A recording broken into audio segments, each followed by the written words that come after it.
Bonjour à toutes et à tous, bienvenue ici au TRAC à Namur pour un nouveau rendez-vous de Innov et vous, un cycle de conférences sur l'innovation en général, mais pas que. Alors après la Silver Economy, après avoir parlé de l'agriculture connectée la dernière fois, on va parler aujourd'hui de l'art et de l'esprit d'entreprendre avec une question. Que peut l'art pour entreprendre dans un monde en transition? Alors pour parler, évoquer ce thème, on aura 4 invités tout à l'heure. On va vous les présenter dans un instant. Mais avant cela, un mot de bienvenue parce que ces conférences organisées avec le TRAC, mais en collaboration avec l'Université de Namur notamment. On accueille Annick Castio, rectrice de l'UNAMUR, pour un petit mot d'accueil. Je vous passe le micro et je vous donne la parole.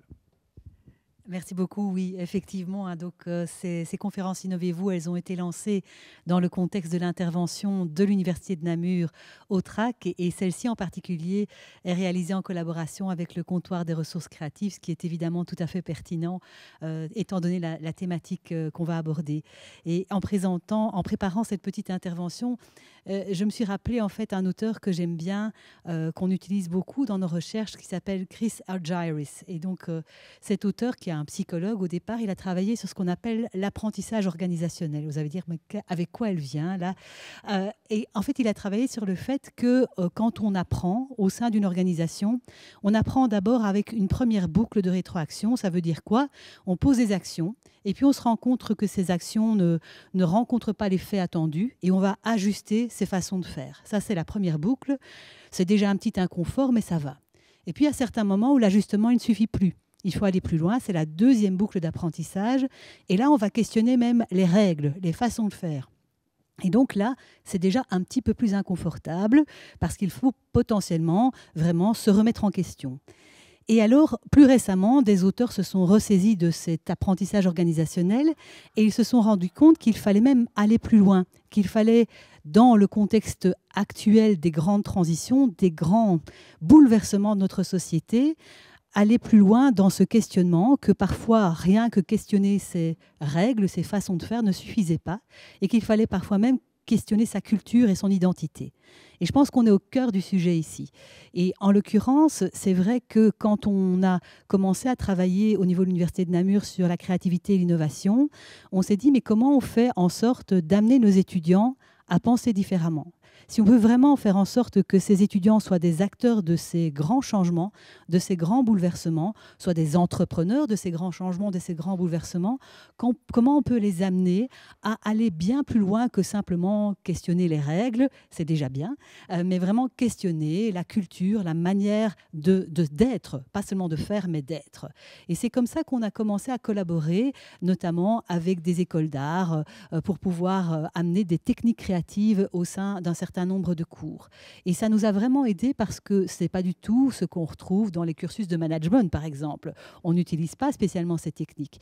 Mais grâce à ces professeurs venant de certaines écoles d'art en Angleterre notamment, on a pu amener des techniques créatives au sein de nos enseignements et amener les étudiants à se poser des questions qu'ils n'auraient probablement pas abordées si on s'était contenté quelque part de cet apprentissage de premier ou de deuxième niveau.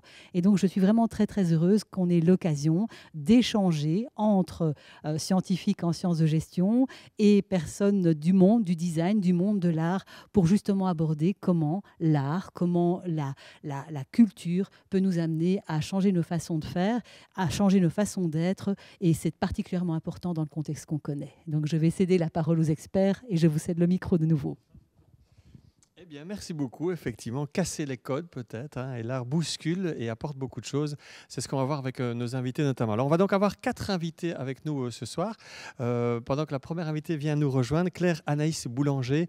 Je précise aussi que ici, on a un public. On a un public qui est venu selon toutes les normes Covid, évidemment, inscription obligatoire, Covid Safety Kit, etc.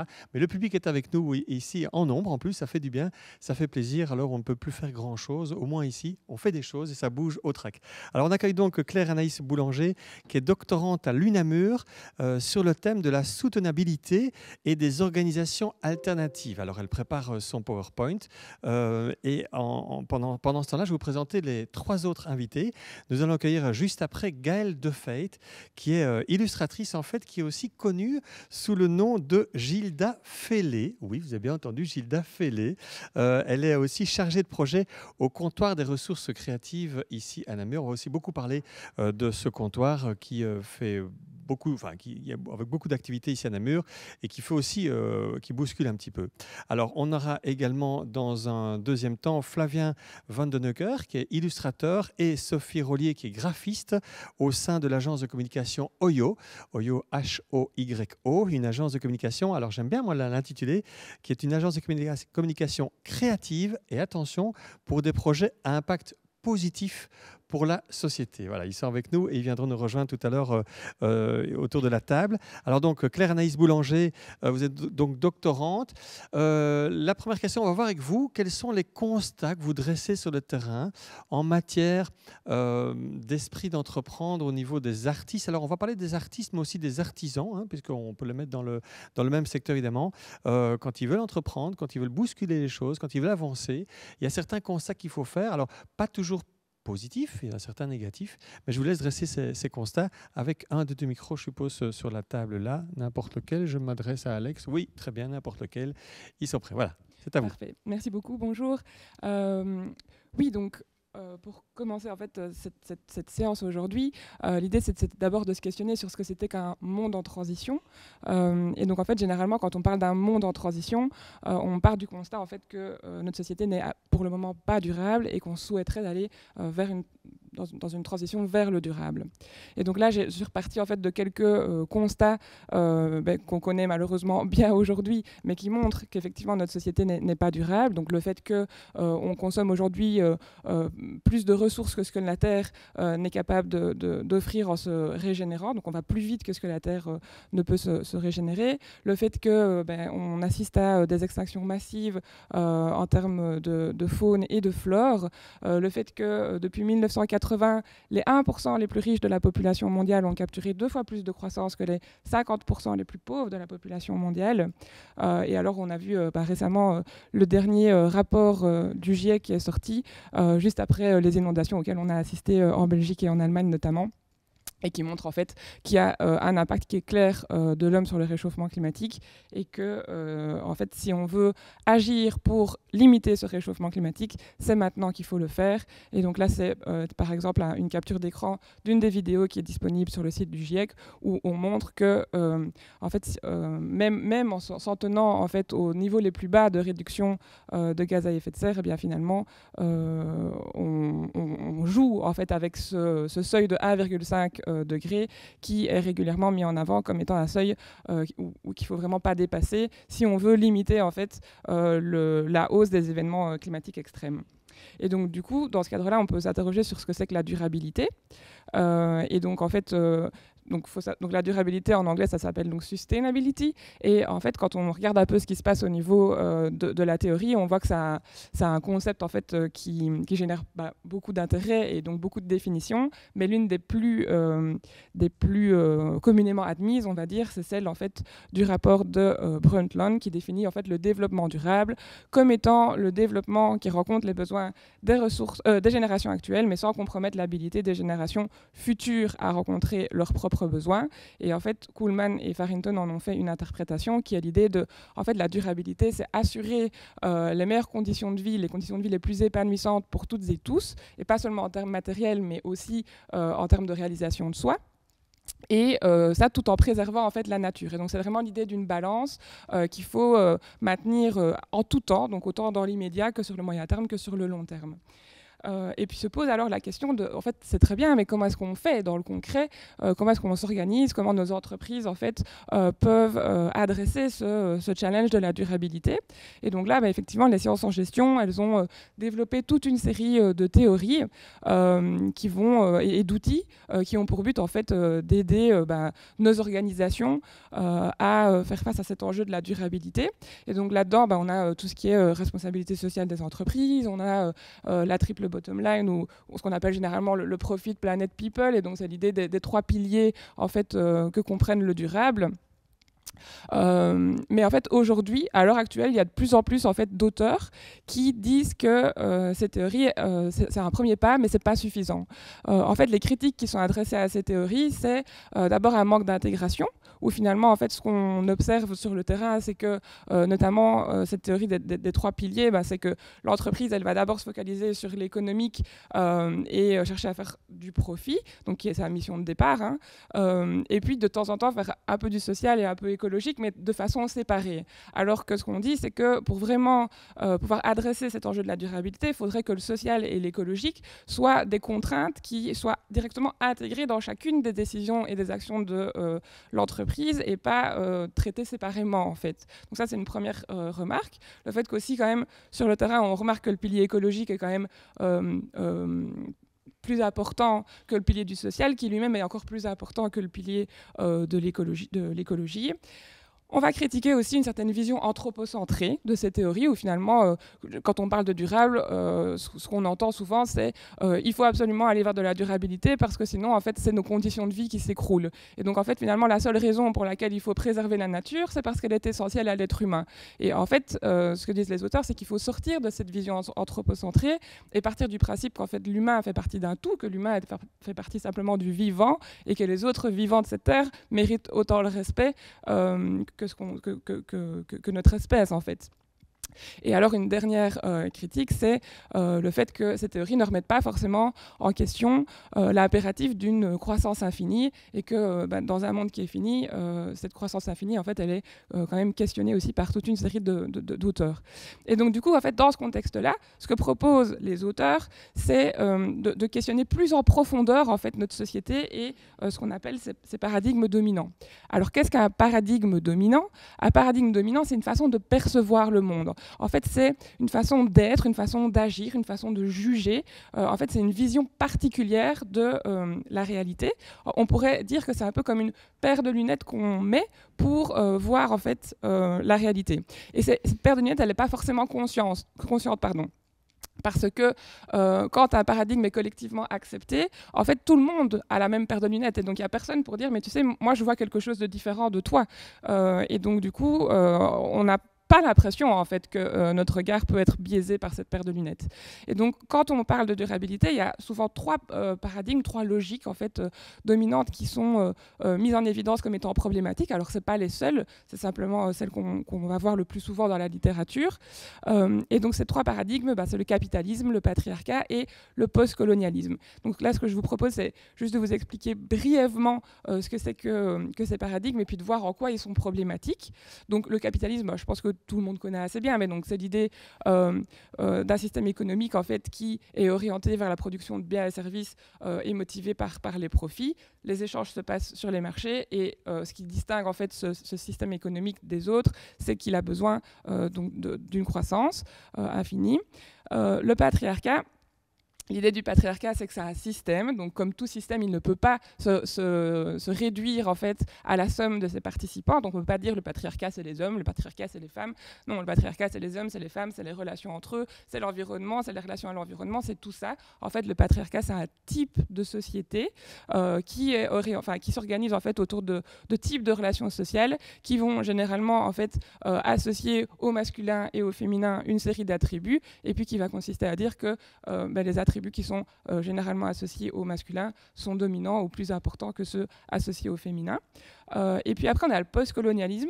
Donc ici, j'ai mis post entre parenthèses parce que l'auteur que je cite notamment, il dit qu'en fait, on n'est jamais sorti du colonialisme, c'est juste qu'il a pris une autre forme. Et donc le colonialisme, à nouveau, c'est un système.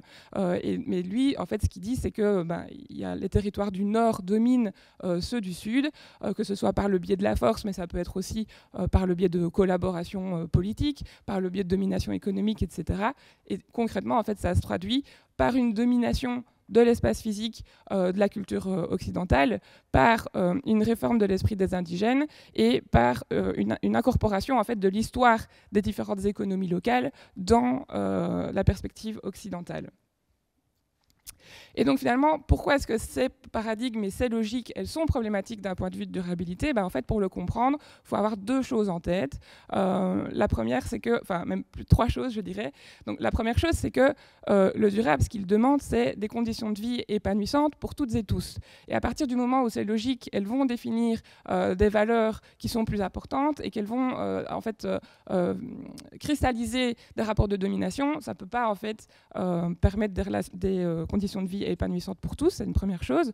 La deuxième chose, c'est que même si on s'inscrivait dans un cadre de relations complètement égalitaire, ce dont va avoir besoin un individu A pour s'épanouir va pas être la même chose que ce dont va avoir besoin un individu B, pardon, et que du coup, en fait, on se retrouve confronté au fait qu'il y a plein de valeurs qui coexistent dans notre monde, que ces valeurs, en fait, elles sont potentiellement compétitives entre elles, elles sont parfois contradictoires, et que pour ne pas qu'il y ait toujours les mêmes perdants et les mêmes gagnants, l'idée c'est qu'il puisse y avoir une rotation par rapport à ces valeurs qui sont mises en avant.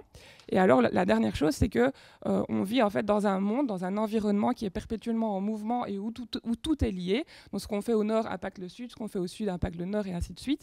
Et qu'en fait, dans une situation comme ça, il n'y a pas de recette toute faite. C'est-à-dire que si on veut en fait préserver cet équilibre entre bien-être et préservation de la nature, il faut pouvoir sans cesse réinterroger ces pratiques en fonction de la situation de départ.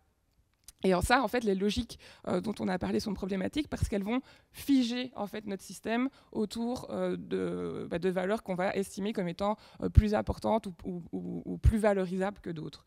Et donc ici, je vous ai mis de quoi illustrer en fait ce propos, où finalement, par exemple, ce qu'on voit, c'est que les paradigmes et les logiques dominantes, ils vont déterminer ce qui est perçu comme bien ou comme désirable. Donc typiquement, le capitalisme, il va dire que l'économie est plus important que le social, que la culture, que la nature.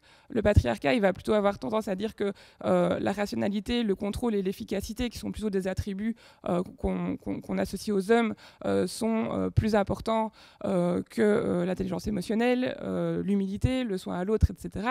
Et le post-colonialisme, c'est, par exemple, va mettre en avant la science occidentale comme étant la seule vraie science, alors que les sciences païennes et les sciences ancestrales sont, dans ce cadre-là, moins intéressantes.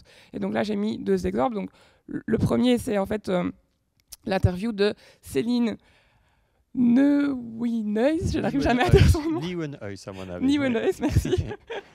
Qui est en fait donc secrétaire général de la Fédération des services sociaux et qui a été mandaté en fait dans le cadre de la crise Covid, au tout début de la crise en fait, comme pour faire partie du comité d'experts pour représenter en fait le secteur social, et qui dans son interview en fait montre à quel point c'était compliqué en fait de représenter le secteur social pour plusieurs raisons. La première, c'est qu'en fait dans le social, il y a plein de chiffres, plein de choses qu'on ne peut pas objectiver, qui ne sont pas chiffrables, et que donc en fait quand elle était face à ses collègues de l'économie, on lui renvoyait systématiquement que ce qu'elle proposait, ce qu'elle mettait en avant, donc le fait que la crise allait faire tomber d'autres personnes dans la précarité, que les CPS allaient déborder, etc. Et on lui disait oui, mais ce que vous dites là, madame, c'est de la politique. Et donc par rapport à finalement des gens qui étaient dans l'économie et qui avaient une série de consultants qui travaillaient pour eux et qui pouvaient venir avec des chiffres très fiables en disant une semaine de plus de confinement, c'est autant de milliards de perdus et blablabla. Bla.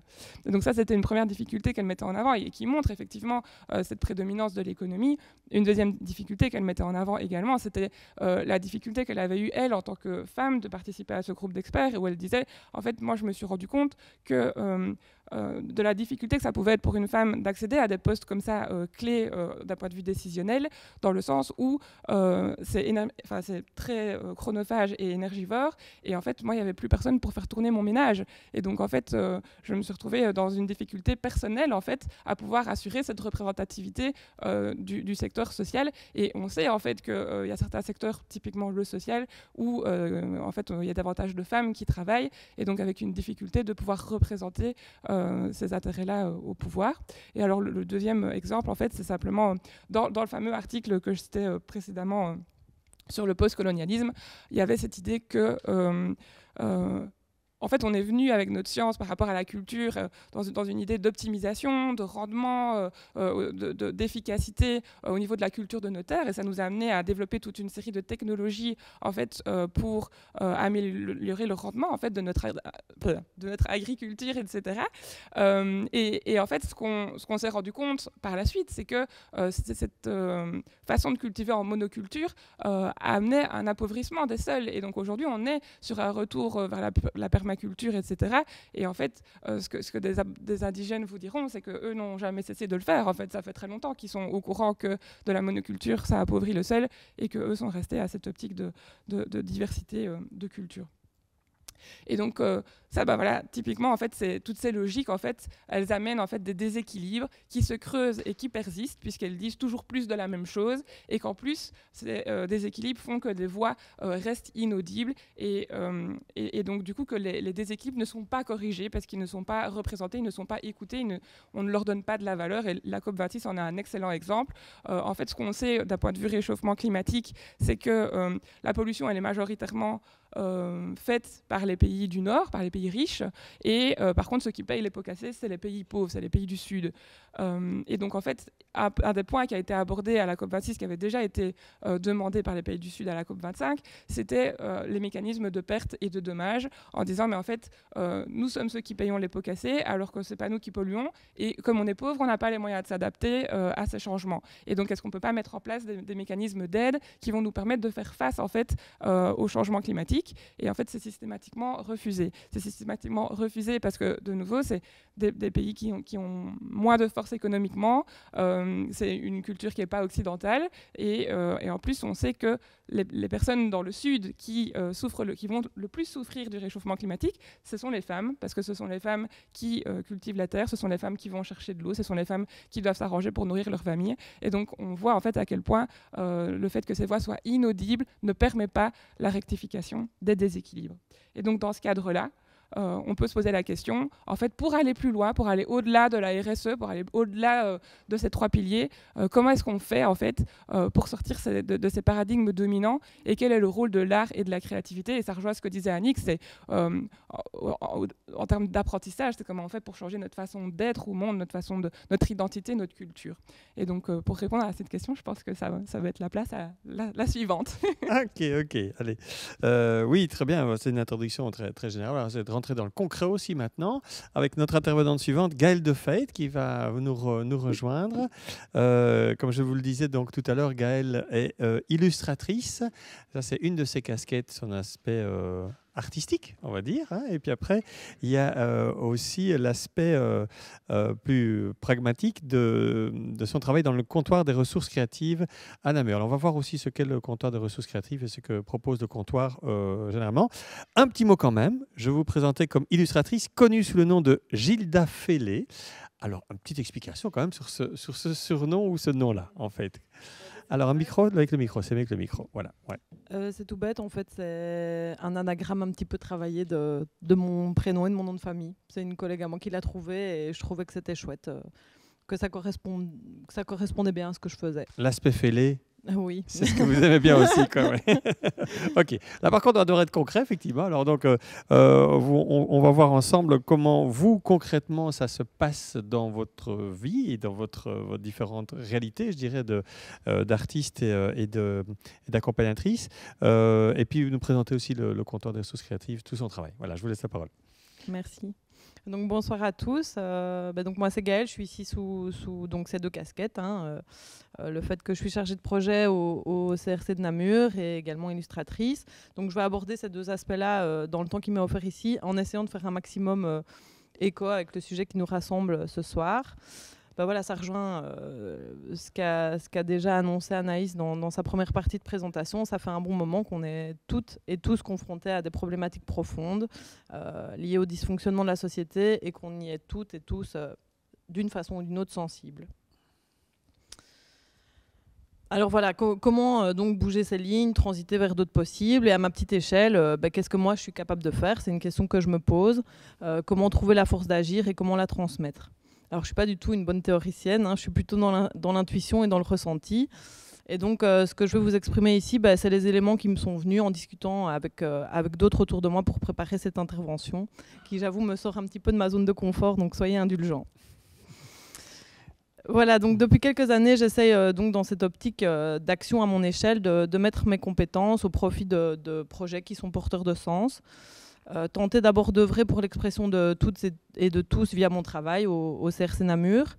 Organiser aussi des marchés de créateurs qui favorisent la création locale et la démarche zéro déchet via un collectif que j'ai fondé avec des amis il y a quelques années qui s'appelle Les Gozettes.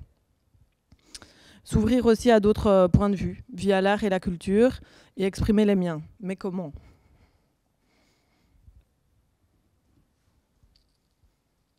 Voilà, on voit le slide. Donc je vais tenter de rebondir ici en présentant sous cet angle-là ma démarche d'illustratrice. Voilà, j'ai toujours dessiné, inspirée par ma mère, ma grand-mère, que j'ai toujours vu peindre et créer.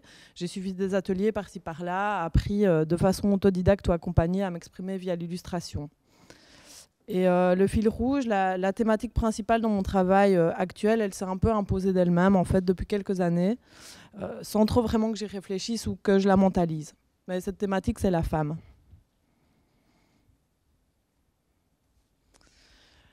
Oui, la montrer, la mettre en valeur, la reconnaître dans ce qu'elle vit, ce qu'elle traverse, et finalement dans ce que je vis et ce que je traverse moi aussi en tant que femme. Mon intérêt pour le féminisme, pour le rapport au corps, pour les schémas qui enferment, pour les asymétries dans les relations, liées notamment au rapport de genre, l'affirmation de soi, la liberté, la sensation de liberté parfois, le doute profond souvent, et l'acceptation d'une colère enfouie. Alors on s'est tous et toutes déjà retrouvés dans un processus de remise en question, de bases qui s'effritent, de certitudes qui s'en vont, d'horizons qui s'ouvrent, de schémas qui se bousculent. Qu'est-ce qu'on attend de moi en tant que femme? Est-ce que c'est compatible avec ce que je désire être, moi? Est-ce qu'il n'existe qu'un seul schéma de relation, qu'un chemin de vie possible? Est-ce que devenir mère, c'est obligé, par exemple? Est-ce qu'on peut faire ce qu'on veut? Et comment savoir aussi ce qu'on veut vraiment et ce qui est induit? Alors, voilà, être traversé par ce genre de questions, c'est pas toujours aisé, ça bouscule, ça chamboule. Mais moi, je suis très reconnaissante d'avoir eu simplement l'occasion de me les poser et j'ai eu envie de les partager. J'ai ressenti à un moment un besoin viscéral de m'exprimer, de traduire mon vécu et mes émotions et de mettre en couleur et en traits ce que je ressens via l'illustration.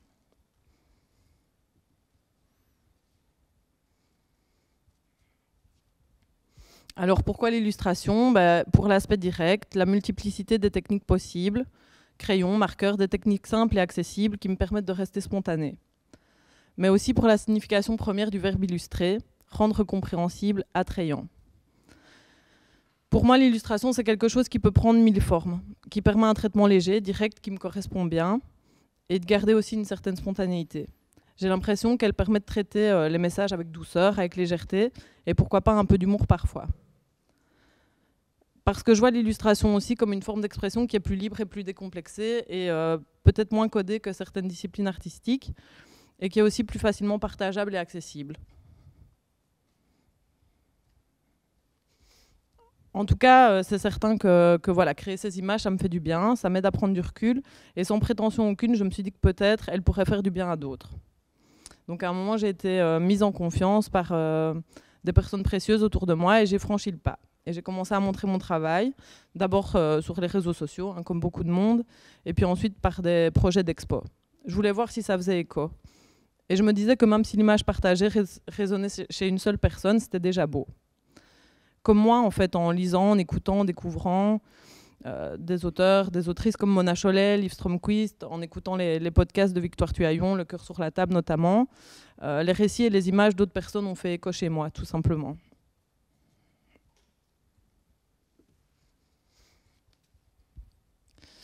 Voilà, en fait, je voulais juste exprimer que pour moi, me retrouver dans le récit d'autres personnes ouvre la voie pour se sentir moins seule, plus forte, et me sentir accompagnée dans ma démarche. Peut alors éclore un sentiment qui est plus qu'un sentiment, finalement, je crois, de communauté, d'appartenance, de sororité aussi. Partir de l'intime, finalement, pour le quitter et aller vers le collectif.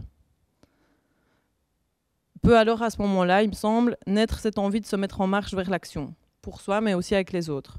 Pour sentir qu'on n'est pas seul, finalement, à lutter contre des schémas qui ne nous correspondent plus. Pour, comme le dit Martin Page, soulever la poussière, faire trembler le sol, pour ensuite amorcer des danses.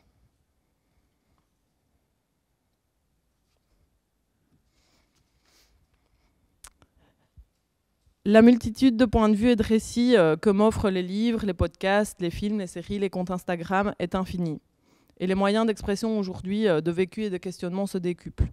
Est-ce que c'est trop? Est-ce qu'on en aura un jour assez? Pour moi, c'est justement cette multitude d'expressions culturelles et artistiques qui permet, entre autres, d'élargir l'horizon des possibles, de se poser des questions, de façonner notre propre chemin, celui qui nous correspond. Car finalement, si on ne sait pas que la porte existe, comment peut-on l'ouvrir?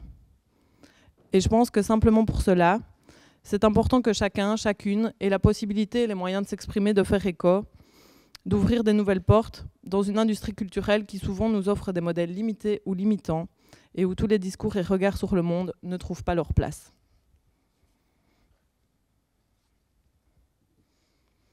Voilà, j'aimerais juste faire un mini lien ici avec donc le CRC pour lequel je travaille. Parce que déjà, comme ça a été dit, on a participé à la construction de l'événement ce soir et que la philosophie et les valeurs du CRC, ça résonne avec certains aspects de ma présentation. Je vais vous montrer une petite vidéo juste après qui résumera mieux que moi. Voilà le CRC. Donc en gros, le CRC a pour objectif d'aider les artistes et les créateurs à la professionnalisation. Et ici, je fais le lien avec ce que j'ai exprimé par rapport à moi, parce que c'est en quelque sorte les accompagner pour qu'ils trouvent leur place eux aussi, pour qu'ils aient l'espace pour s'exprimer, pour faire écho chez d'autres et pour montrer aussi de nouvelles portes à ouvrir. Donc voilà, on a plusieurs services et actions, l'animation du réseau de créateurs pour susciter les collaborations, un soutien à la diffusion et à la visibilité, notamment via le Média 5000, qui est un média bénévole, la gestion d'espaces créatifs partagés dont fait partie le hangar à Saint-Servais, et je pense que Flavien et Sophie, qui parleront tout à l'heure, en parleront, l'accompagnement aussi de chaque créateur dans son parcours, qui est souvent semé d'embûches. Voilà, et ces actions, elles sont liées par des valeurs de mutualisation de ressources et de compétences, et je pense que c'est très inspirant. Voilà. Et donc de nouveau, voilà, c'est vrai qu'à travers les actions des CRC, c'est ce côté collectif qui est mis en avant, et on se rend compte que le collectif renforce plutôt que d'affaiblir, et je pense que c'est quelque chose qui est intéressant à fouiller aussi dans d'autres aspects de l'organisation de la société. Voilà, on essaie de soutenir les artistes et les créateurs pour qu'ils retrouvent leur juste place dans le tissu local, que ce soit au niveau social, culturel ou économique. Et donc voilà, je vais lancer la petite vidéo. Oui, je pose point de vue son, ça peut fonctionner? Oui, ok. Alors si ça fonctionne ici, pas de problème. Après, j'aurai une petite question. Le créateur, il travaille la matière, l'esprit, la forme, le fond avec ses mains, sa plume, son instrument ou son laptop. Le créateur par nature est unique. Mais les créateurs, ensemble, partagent des réalités et des problématiques similaires. Le comptoir des ressources créatives est une association pour les créateurs, par les créateurs, qui tient compte de la spécificité de chaque secteur. Le CRC s'adresse à tous les créateurs et créatrices, sans condition, et peut les accompagner à chaque étape de leur parcours. Il offre ainsi une stabilité dans la discontinuité de leur vie de créateur. Via un modèle participatif, les solutions proposées par le CRC viennent toujours de l'écoute du terrain et répondent souvent à des besoins récurrents. Bien inscrit dans son écosystème, le CRC oriente les créateurs vers les services les plus adéquats. Si une solution existe mais n'est pas adaptée au secteur, le CRC la co-adapte. Et enfin, si aucune solution n'existe, le CRC co-construit un nouveau service dans le cadre de l'économie sociale. Ainsi, il propose de nombreux outils et services mutualisés facilitant les processus créatifs, comme la mise à disposition d'espaces ou de véhicules ou l'organisation de rencontres sectorielles. Le CRC, c'est aussi un réseau, permettant aux créateurs de se renforcer en partageant leur expérience et compétences. Par leur activité, les créateurs du réseau du CRC participent aussi au dynamisme du tissu social. En effet, le CRC est toujours un ancrage local fort, et ce dans toutes ses antennes. Grâce à elle, des milliers de créateurs sont soutenus au sein d'un même réseau. Pour en apprendre plus, visitez le site du CRC ou prenez contact avec une personne de l'équipe. Le comptoir des ressources créatives, pour les créateurs, par les créateurs. Ok, comme ça on comprend effectivement mieux. Moi j'ai juste une question, effectivement, les artistes, les artisans sont souvent dans leur... Connaissez-vous les parcs naturels de Wallonie? Les parcs naturels sont des territoires ruraux. C'est un autre domaine. Ils sont souvent dans leur trip, dans leur art, dans leur atelier. Après, quand ils viennent chez vous, ils ont peut-être besoin de structure et ils trouvent une structure pour se lancer. Et quelque part, passer de l'ombre à la lumière ou de développer un projet. C'est important, ça, qu'il y ait une structure qui soit apportée, qui leur soit apportée, donnée. Et en général, ça marche? Oui, tout à fait. Je pense que quand on a voilà, des compétences artistiques, on ne peut pas tous avoir toutes les compétences. Et donc, c'est simplement ça aussi, de venir, de dire, moi, j'en suis là dans mon projet, j'ai besoin de quelqu'un qui m'aide dans la communication. Parce que lancer une activité aujourd'hui, je pense que ça demande beaucoup quand on veut en vivre, ça demande beaucoup de compétences, beaucoup de ressources, etc. Et c'est pas toujours évident. Et je pense que c'est même impossible de les avoir chacun. Ouais, il faut être à la fois, alors, artiste ils le sont, mais il faut être à la fois communicateur, comptable quasiment, enfin savoir faire beaucoup de choses, et qui n'est pas toujours, enfin c'est pas toujours évident quoi, c'est ça. Oui, tout à fait. Ok.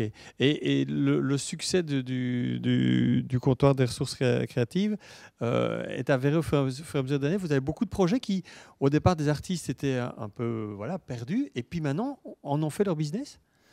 Oui, et je pense que notamment, on a mentionné le hangar tout à l'heure, et Sophie et Flavien vont en parler mieux que moi.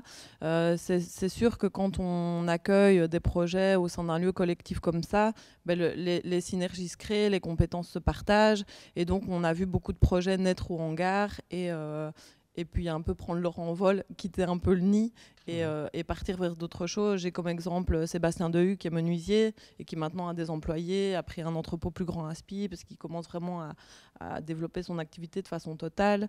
Je pense aussi au collectif Intrinsèque, qui existe depuis quelques mois à La Plante. C'était des occupants du hangar à la base, et puis en fait ils avaient besoin d'un lieu plus grand pour avoir un espace showroom pour exposer leurs créations. Et donc voilà, ils ont créé un collectif, ils se renforcent mutuellement là-dedans. Voilà, c'est sûr que des projets comme ça, on en a beaucoup qui naissent, c'est pas grâce à nous, hein. Ouais, c'est un peu une étincelle, et c'est ça que je dis, c'est le principe de mettre les compétences en commun et les lieux en commun, et voilà, qui fait qu'on trouve les ressources qu'on n'a pas dans le réseau, et je pense que ça c'est quelque chose d'assez inspirant et qui fait ses preuves. Oui. D'accord, ok, très bien, voilà. On se retrouvera donc aussi après pour des questions. On va retrouver à nouveau Claire Anaïs Boulanger après les constats tout à l'heure. Ici un exemple concret. On va passer maintenant à d'autres questions. On a vu tout à l'heure, il y a une logique, hein, c'est toujours un peu les mêmes contraintes qui reviennent, etc. Maintenant, d'autres questions. Alors, que faire? Comment faire pour casser un peu ces logiques-là, ces codes-là, qui nous ramènent toujours vers les mêmes principes et qui empêchent la création, l'évolution, etc. Donc ça, c'est la question que je vous lance. Et voir un petit peu comment ça fonctionne aussi concrètement. Quoi, voilà. Oui, merci. Vaste question. Oui, vaste sujet, oui. Mais donc du coup, je pense que la présentation de Gaëlle, elle a mis le doigt sur plein de choses en fait, sur la façon dont l'art peut être un outil en fait pour aller questionner ces logiques. Et donc moi, ce que je vais peut-être essayer en complément de ce qu'elle a pu apporter, c'est d'avoir un point de vue une approche peut-être plus théorique de ça. Et donc en fait, quand on se pose la question de comment est-ce qu'on sort en fait de toutes les logiques dominantes, de tous les paradigmes dominants dont on a parlé tout à l'heure, et dont Gaëlle essaye en fait de le faire en partie par rapport à la question de la femme, etc. On peut le comprendre ici. C'est-à-dire que donc, moi, je vous ai fait le petit schéma là, il s'inspire de la théorie des installations de Laloux.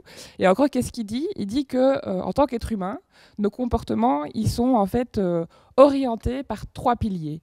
Il y a en fait l'espace physique dans lequel on évolue, ainsi que les règles qui régissent cet espace physique. Et donc ça crée notre cadre, notre environnement. Et puis en fait, il y a notre structure interprétative. Et donc ça, c'est ce qui nous permet en fait de comprendre l'environnement dans lequel on évolue et de savoir comment interagir avec cet environnement.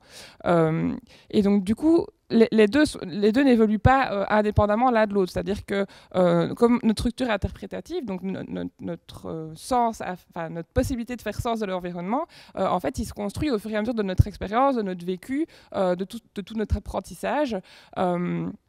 Et donc forcément que notre environnement a un impact là-dessus, mais à contrario, comme nous créons notre espace physique, enfin l'espace public, etc. notamment, et les règles, forcément la façon dont ces éléments sont créés sont également impactés par la façon dont on est au monde, donc notre structure interprétative. Et en fait, ce qui est important ici, c'est de se dire que les paradigmes dominants, les logiques dominantes, elles sont en fait incrustées dans chacun de ces piliers-là. Et donc, du coup, en fait, comment on fait pour en sortir? Il y a une théorie qui s'appelle la théorie des transformations et qui est intéressante. En fait, ce que cette théorie-là dit, c'est que l'être humain, il a un besoin fort et urgent de pouvoir faire sens de ce qui lui arrive, pouvoir faire sens de son vécu, de son expérience. Et donc en fait, ce qui va se passer, c'est que quand donc il va développer cette structure interprétative qui va lui permettre de faire sens de cette expérience, et que quand il va être confronté à un événement qui en fait l'interpelle parce que ça ne fait pas sens avec ce qu'il a pu déjà voir au préalable, etc. En fait, ça va provoquer un inconfort parce que ça ne matche pas avec ce qu'il connaît, et en même temps, et donc là en fait il y a un peu deux inconforts qui sont mis en balance. C'est d'une part l'inconfort de en fait je rencontre quelque chose dont je ne peux pas faire sens, et ça je n'aime pas, c'est inconfortable, et en même temps si je veux intégrer cet événement et transformer mes croyances en fait pour faire sens de cet événement, ça veut dire que je dois aller à la rencontre de mes croyances, et ça c'est inconfortable aussi. Et donc en fait, mais en même temps c'est là que les opportunités de changement et de transformation elles existent en fait. C'est quand on va justement à la rencontre de cet événement perturbateur qui ne matche pas avec ce qu'on connaît, que les possibilités d'apprentissage existent. Mais du coup, il faut aller au-delà de l'inconfort que ça représente.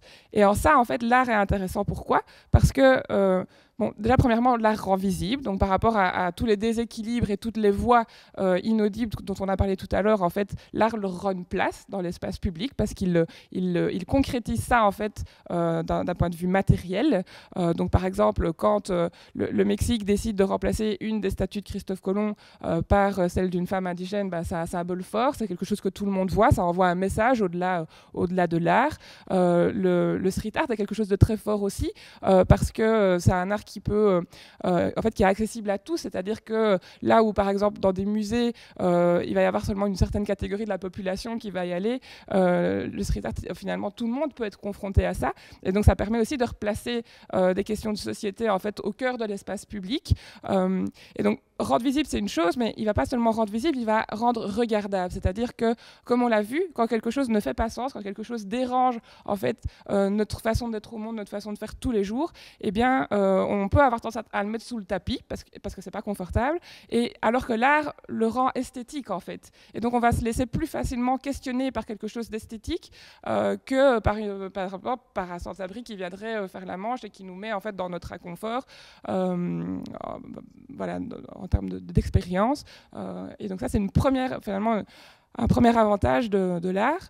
Un deuxième avantage, c'est que on a vu vraiment cette idée de la transformation par l'expérience, et notamment l'importance d'événements forts comme étant potentiellement des leviers de changement en termes de nos croyances, donc là où sont finalement intégrés tous ces paradigmes et toutes ces logiques. Et en fait, ce que nous disent les théories de l'apprentissage, c'est que au plus l'expérience est totale, au plus elle va mobiliser l'entièreté de l'individu, donc pas seulement son intellectuel, mais également son affect, ses émotions, et également ses sensations, au plus en fait l'individu va avoir facile à intégrer en fait cet apprentissage. Et l'art en fait a cette possibilité d'aller susciter les affects, les émotions, et également les sensations. Et donc là j'ai mis l'exemple du projet Icebear Project, pardon, donc qui a été fait en fait à l'occasion d'une conférence sur les changements climatiques à Copenhague, et où en fait l'artiste avait designé un squelette d'ours polaire en métal et avait en fait recouvert ça d'une statue d'ours polaire en glace. Et en fait, au fur et à mesure que les jours passaient, la statue fondait. Aussi, c'était renforcé par le fait que les gens étaient encouragés à toucher l'ours, et donc ça montrait en fait l'impact que l'homme peut avoir. Et au fur et à mesure, ça fondait, et on ne voyait plus que le squelette, qui est finalement un symbole de mort. Et donc du coup, là, on voit vraiment que ça mobilise en fait tous les aspects de l'homme, et donc qu'une expérience comme ça, en fait, potentiellement, elle peut être transformatrice. Alors le troisième aspect qui me semble important par rapport à l'art, c'est en fait le fait qu'il peut vraiment être un processus d'intégration d'un vécu, où en fait, donc on l'a vu, pour pouvoir transformer une croyance, il faut laisser de la place à un événement qui nous dérange, et donc en fait pouvoir transformer cet événement qui dérange en quelque chose d'artistique, de beau, de regardable. Ça peut aussi en fait être une façon de se l'approprier, de lui faire de la place, d'aller explorer à l'intérieur de soi ce que ça dit, ce que ça raconte. Et donc en fait, c'est une pratique qu'on va retrouver beaucoup. Là, j'ai mis par exemple un tatouage parce que on dit beaucoup que les tatouages c'est une façon d'intégrer des événements importants dans sa vie et pas forcément des événements heureux d'ailleurs. Et j'ai mis également un exemple d'un projet qui est le projet Skin, qui est en fait des personnes qui ont été atteintes de cancer. Et donc en fait ce qu'on propose ce que le projet Skin propose, c'est un accompagnement de ces personnes-là pour les aider à intégrer en fait ce vécu, ce traumatisme et toutes les difficultés qui peuvent en découler à travers justement un projet d'art en fait. Donc l'art comme un processus d'intégration. Et je pense que Gaëlle, elle a dit des choses qui allaient vraiment dans ce sens-là, dans comment ça a pu l'aider aussi dans son propre questionnement finalement, de passer par l'illustration. Et alors la créativité, ce qui me semble vraiment très intéressant dans la créativité et ce qu'elle peut amener en fait en termes de durabilité, dans l'idée que la durabilité, c'est aller au-delà des théories qu'on voit en management classique, c'est justement le fait que c'est super de questionner toutes ces logiques, etc. Mais après, il y a quand même la deuxième phase, c'est comment est-ce qu'on fait une fois qu'on a fait ces constats-là, une fois qu'on essaie de se déconstruire, etc. Il faut reconstruire autre chose. Et donc là, en fait, ça demande de repenser le monde avec des logiques qui sont différentes. Et là, en fait, ça demande beaucoup de créativité de pouvoir en fait sortir de ces codes et être dans le concret, bâtir en fait en sortant de ces codes. Et là, je pense que la dernière intervention des personnes de chez Oyo sera vraiment intéressante à ce niveau-là. Mais donc, moi, je voulais juste clôturer avec ça. Donc, c'était pour rebondir en fait sur le CRC et ce que Gaëlle a pu mettre en évidence de l'intérêt d'un lieu, en fait, de pouvoir se retrouver dans un lieu, notamment justement quand on est dans une démarche de questionnement des paradigmes et des logiques dominantes. En fait, ce qui se passe, c'est que, on l'a vu, la structure interprétative, c'est ce qui nous permet de faire sens de notre environnement. C'est ce qui nous permet d'être en relation avec notre environnement. Et donc, en fait, une fois qu'on commence un travail de transformation de ces croyances, en fait, on se retrouve à devoir continuer à évoluer dans un monde qui ne fait pas forcément ce même travail-là. Et donc, en fait, notre environnement, il va perpétuellement nous renvoyer qu'en fait, on est outsider. Et donc ça veut dire qu'il y a une espèce de lutte qui se fait entre à la fois le travail que j'entreprends personnellement et à la fois ce que la société du dehors va me renvoyer.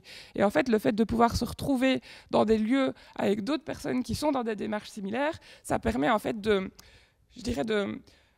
mettre de l'espace en fait entre cette contrainte de la société et ce qu'on essaye d'opérer à l'intérieur de soi. Et finalement, c'est une espèce de bulle qui va nous permettre en fait d'avoir de l'air en fait simplement pour aller questionner ces paradigmes, et aussi parce que ça se joue dans les interactions. Et donc le fait de pouvoir interagir avec d'autres personnes qui sont dans la même démarche, ça va renforcer en fait le processus. Mais le danger de ça, c'est l'entre-soi en fait, parce que ce qu'on a vu, c'est que, je l'ai peut-être pas dit, mais avec toutes ces logiques dominantes et les valeurs, les hiérarchies de valeurs que ça engendre, l'idée c'est pas de dire que les valeurs qui sont derrière soi, elles sont mauvaises en soi. L'économie n'est pas mauvais, le contrôle, le rationnel, ce n'est pas mauvais, la science occidentale, elle n'est pas mauvaise. C'est pas ça le problème. Le problème, c'est que ça prend toute la place et donc que ça fige le système.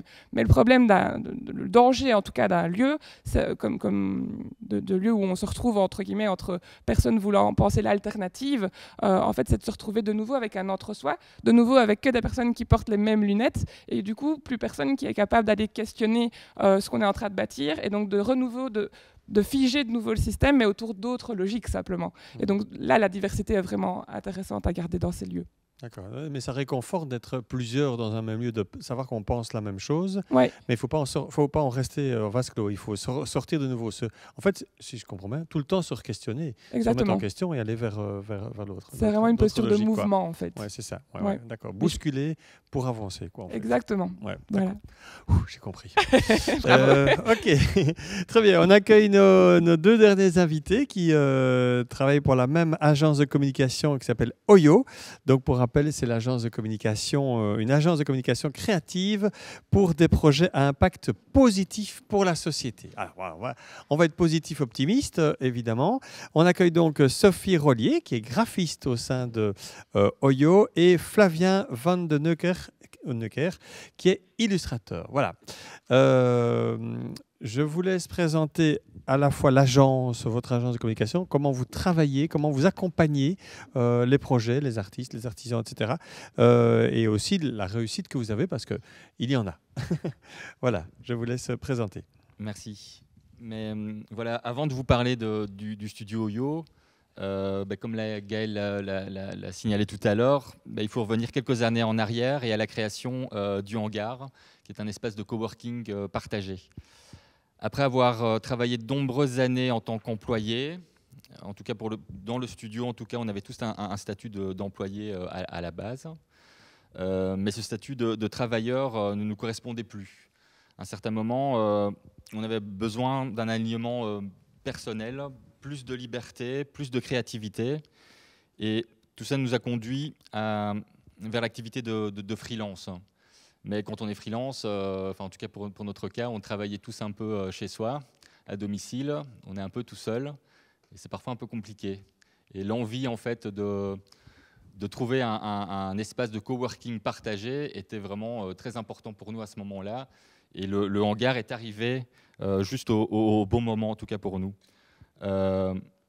D'abord pour moi, donc dès que le hangar a ouvert en 2015, moi j'y installe ma table à dessin directement. Je suis vraiment trop content de pouvoir trouver un espace, un lieu tel que celui-là. D'une part pour développer mon activité, mais d'autre part aussi pour avoir du contact. Avoir du contact humain, c'est important. Je voulais rencontrer d'autres artistes, d'autres gens aussi qui tournent dans le milieu de l'art. Quelques mois plus tard, Sophie nous rejoint dans l'espace de coworking. Un peu plus tard encore, Florence qui vient poser son ordinateur et toutes ses affaires avec nous. Et Sophie nous rejoindra un petit peu plus tard. C'est un peu la base de notre studio. Donc je disais, en 2015, donc, le hangar se crée sous l'œil bienveillant, je vais y arriver, d'Anne-Sophie Coleman, qui nous accueille dans les lieux. Le projet hangar nous permet bien évidemment d'avoir un espace de travail commun, mais pas que. Donc là, j'insiste là-dessus. C'est aussi l'occasion de faire la connaissance avec la faune artistique namuroise. Au fur et à mesure des années, nous y croisons des peintres, des illustrateurs, des photographes, des créateurs textiles, des menuisiers, Gaëlle en a parlé, des décorateurs, des designers, des musiciens, des créateurs de bijoux, des créateurs de vitraux, des luthiers. Et un peu plus tard, quand le comptoir des ressources créatives veut installer une antenne à Namur, le CRC, tout naturellement, y installe ses bureaux. Bref, des artistes de tous bords, avec la même envie, développer et faire connaître son activité, mais aussi de créer une communauté, une famille, et de faire grandir la visibilité du hangar qui permet évidemment de valoriser tous ces projets artistiques. Alors, au hangar, nous échangeons beaucoup, nous mutualisons le matériel, nous travaillons sur des projets communs quand l'occasion s'y prête.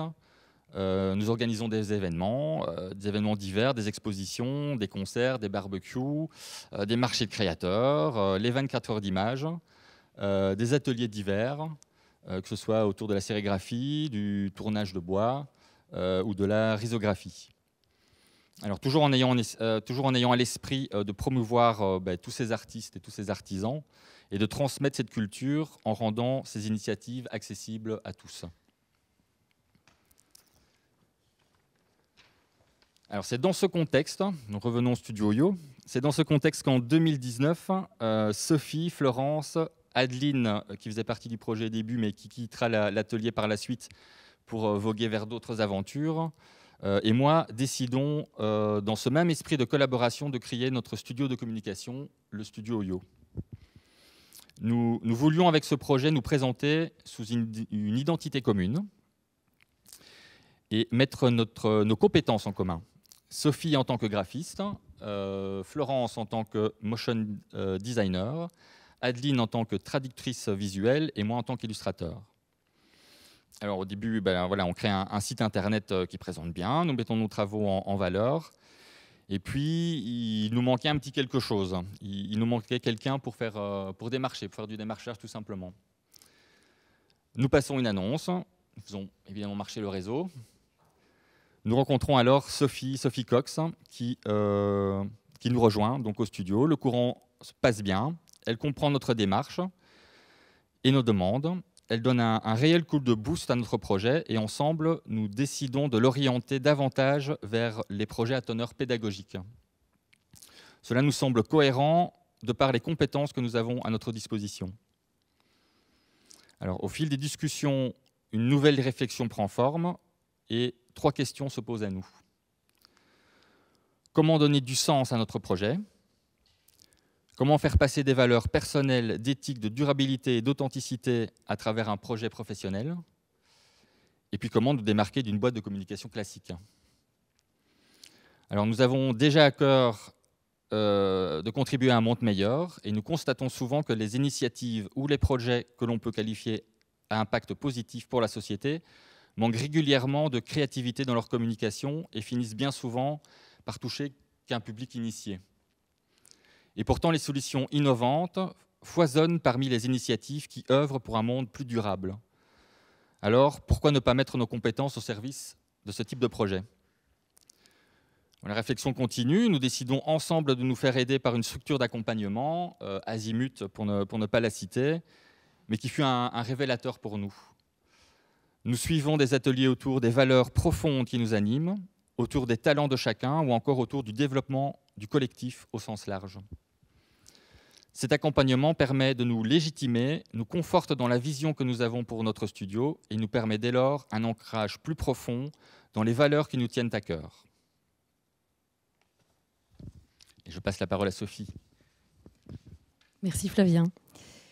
Donc s'appuyer sur l'expérience d'une structure d'accompagnement, ça nous a permis vraiment de garder notre énergie et de l'utiliser pour notre propre zone de brillance. Donc c'est vraiment essentiel. Et donc alors on s'est posé la question, comment est-ce qu'on peut créer une alternative à un entrepreneuriat qui est compétitif et où le profit rapide est central ? On s'est posé la question, mais en fait, si entreprendre, ça pouvait être un acte citoyen, et comment est-ce qu'on peut vraiment s'inscrire dans le développement durable ? Donc aussi, voilà, nous, on a nos compétences, comment est-ce qu'on va se mettre ensemble, comment est-ce qu'on va avancer ? On va avancer pas par pas, on va grandir de manière organique, et on ne va pas grandir de manière exponentielle, ça ne nous correspond pas, et ça ne s'inscrit pas du tout dans la durabilité. Donc celle-ci a vraiment marqué notre parcours. D'abord, on s'est posé la question sur le temps. Comment est-ce qu'on va gérer notre temps ? On a envie d'allier le travail à la famille. On a envie de passer du temps avec nos proches, à la maison, avec les enfants, où sont les enfants. Et comment faire ? Ok, on s'est dit, on prend un temps partiel. C'est quelque chose qui nous convient, qui est vraiment lié à nos convictions. Alors nous avons aussi transformé notre bureau en un cocon réactif, et un réel lieu d'accueil pour nos clients. Donc on l'a meublé avec du mobilier de seconde main, on a utilisé des matériaux éco-responsables et notre réflexion va aussi dans ce sens-là. Donc on se pose tous les jours vraiment la question de comment est-ce qu'on peut encore améliorer notre démarche et comment est-ce qu'on peut être cohérent et rester en alignement avec nos valeurs. Donc cette réflexion, ça peut passer par toutes sortes de choses, ça peut être par le choix du papier pour l'impression, utiliser des encres végétales. Ça peut être proposé à nos clients de travailler avec des acteurs locaux pour l'enregistrement des voix pour nos vidéos. On peut même aller plus loin et se dire, tiens, on a plein de fichiers, on a plein de pièces jointes dans nos mails. Comment est-ce qu'on va faire pour stocker toutes ces données de manière optimale et limiter notre pollution digitale ? Et puis, à l'appui de nos talents clés qui ont été révélés pendant les ateliers d'Azimut, on a distribué les rôles de chacun au sein du collectif. Donc, c'était vraiment le but de mettre en avant les forces de chacun et de valoriser les richesses qui nous différencient. Donc, vraiment pour trouver un équilibre entre nous, parce que c'est vraiment très important dans une équipe, surtout de 4 personnes. Ce qu'on fait aussi, c'est travailler avec des partenaires, donc des partenaires qui sont de préférence locaux, pour des missions qui sortent de notre cadre. Par exemple, pour un appel d'offres, on a besoin d'un photographe. On va essayer de voir via le CRC ou via des artistes autour de nous, au hangar ou ailleurs, qui peut se lancer dans le projet avec nous, qui peut répondre avec nous à cet appel d'offres. Donc c'est vraiment interagir, apprendre et s'enrichir. C'est notre écosystème, c'est l'écosystème de notre studio. Donc la créativité est notre clé pour être résilient et pour tendre vers une société plus inclusive, plus durable et plus équitable. Donc on accompagne des structures associatives, culturelles, institutionnelles, aussi des très petites entreprises, des PME, dans le parcours qui s'inscrit dans la transition vers une société durable et positive. Donc en fait, ce qu'on essaye de faire aussi, c'est de mettre l'accent sur les solutions et de communiquer de manière positive, donc vraiment de mettre un ton optimiste et léger dans nos travaux, même si les sujets ne le sont pas. Ça nous permet en quelque sorte de dédramatiser la situation et voilà, de vraiment permettre de capter le regard de l'interlocuteur et même le changer parfois. Alors maintenant, en pratique, qu'est-ce que ça donne ? Donc tout d'abord, on propose un travail autour de l'image de marque, une création d'outils pédagogiques et également des workshops.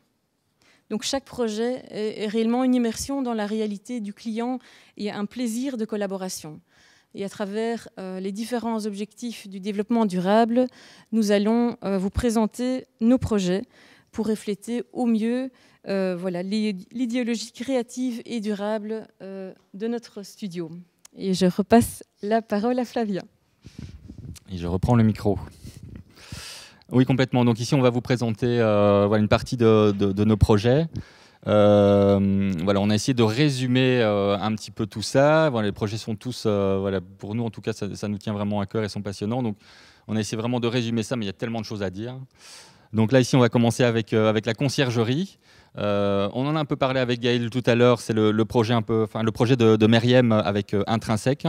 Donc Meriem, elle est garnisseuse et elle achète du mobilier ancien qu'elle restaure et leur redonne ainsi une seconde vie. Pour son projet, nous avons redéfini son image de marque.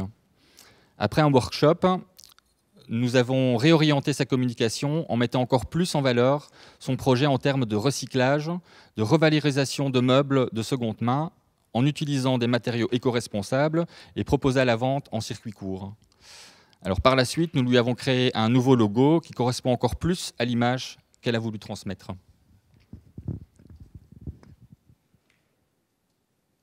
Voilà, notre prochain projet, c'est la ferme des Coccinelles.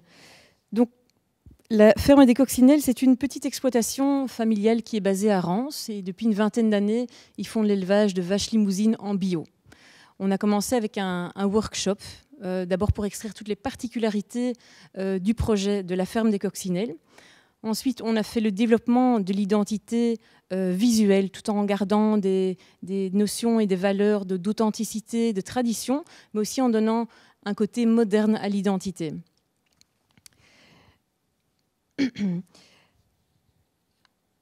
Edwin, grâce à ça, ça lui a permis en fait de se positionner et vraiment de pouvoir transmettre ses valeurs à ses clients qui viennent directement acheter leur colis de viande à la ferme. Il faut savoir aussi qu'Edwin, c'est un agriculteur moderne et ce qu'il aime avant tout, en fait, c'est transmettre ses pratiques agricoles naturelles et durables à sa communauté qui fédère via les réseaux sociaux. Alors pour le prochain projet, on va peut-être passer à la slide suivante. Ouais. Super. Donc voilà, ici nous sommes avec la Fédération des parcs naturels de Wallonie. Pour les parcs naturels, nous avons réalisé une capsule animée afin d'expliquer au grand public ce qu'est un parc naturel, que nous confondons bien souvent avec une réserve naturelle, et ce n'est pas la même chose. Dans ces parcs, il s'y passe plein de choses. C'est un lieu vivant, que ce soit par ces divers projets liés au développement durable, des marchés bio, des marchés de producteurs locaux, la préservation de la nature, le développement d'un tourisme doux ou encore la mise en valeur du paysage. Alors, afin d'illustrer ce foisonnement d'initiatives, nous avons réalisé les illustrations pour cette animation. Voilà, des illustrations qui sont riches en détails, voilà, qui sont colorées et avec un petit côté poétique parce qu'on aime bien.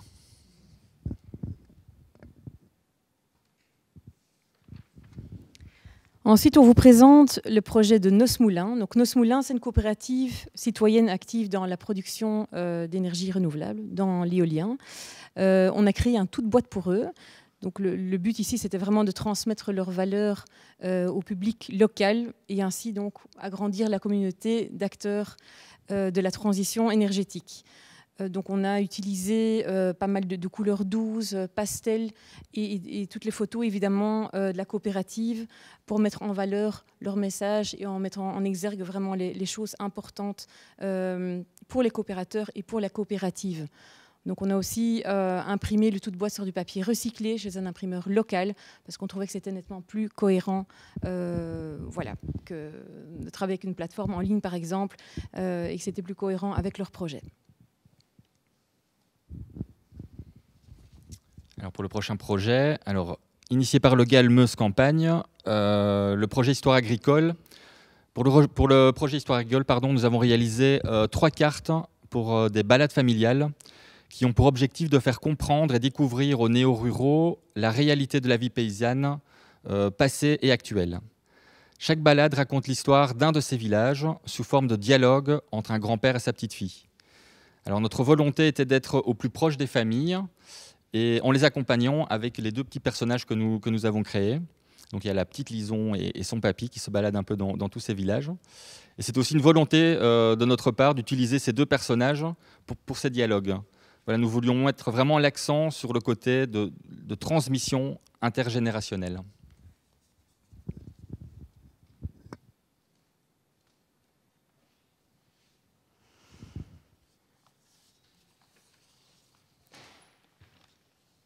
Et voici donc le prochain projet qui est le projet de l'AIS, donc l'Agence immobilière sociale. Donc l'objectif premier de ce projet, c'est d'expliquer à un public précarisé les différentes clauses du bail légal.